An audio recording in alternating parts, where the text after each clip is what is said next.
बन ज्योत्स्ना साहित्य संसद पक्षर षोडश पुस्तक मेला और सांस्कृतिक उत्सव 2026 अनुष्ठित।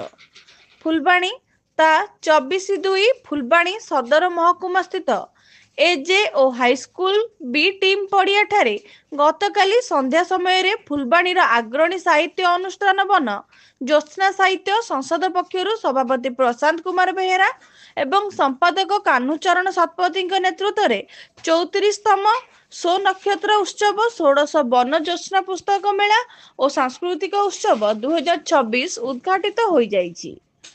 उक्त उत्सव चलित मास फेब्रुआरी 23 ठारू मार्च 7 तारिख पर्यंत 9 दिन धरी अनुष्ठित हेबा निमंते कमिटी पक्षर सूचना मिली। एथिरे ओडिशार विभिन्न प्रांतरू पुस्तक प्रकाशक विपणी सामग्री विक्रेता समेत बहु प्रतिष्ठित साहित्यिक कवि जोगदेवा सह राज्यर विभिन्न नृत्य अनुष्ठान निजस्व प्रतिभा प्रदर्शन करने पाई स्थिर करा जाइछि। पाठक और दर्शक मानक मनोरंजन करने पाई प्रत्येक दिन संध्यारे मनछुआ सांस्कृतिक कार्यक्रम अनुष्ठित हेब। उत्सव और पुस्तक मेलार उद्घाटन दिवस रे मुख्य अतिथि भावे कंधमाल जिलापाल श्री वेदभूषण जोगदे कार्यक्रम को उद्घाटन करने सह समस्ते एही पुस्तक मेलारू खंडिए खंडिए बही किणी पढ़ंतु। अभिभावक माने निज पिला मानकु विभिन्न उपदेयता बही पढ़िबार अभ्यास करंतु कारण भविष्यत रे पिला मानक जीवन उन्नति रे सहायक हेबो बोली से कहितिले।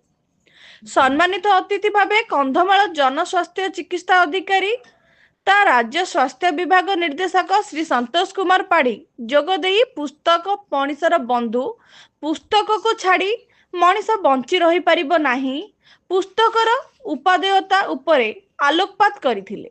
अन्यतम अतिथि भावे बनानी कला संगम सभापति अरूप जेना और फुलबाणी प्रेस क्लब सभापति सुनील पट्टनायक जोग देथिले।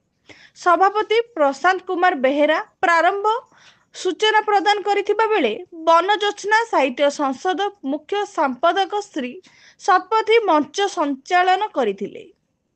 परवर्ती समय रे सांस्कृतिक कार्यक्रम अनुष्ठित होइथिला। पाठक दर्शक और ग्राहक मानक मनोरंजन पाई मीना बजार आयोजन करा जाइथिबा कमिटी पक्षर सूचना मिली।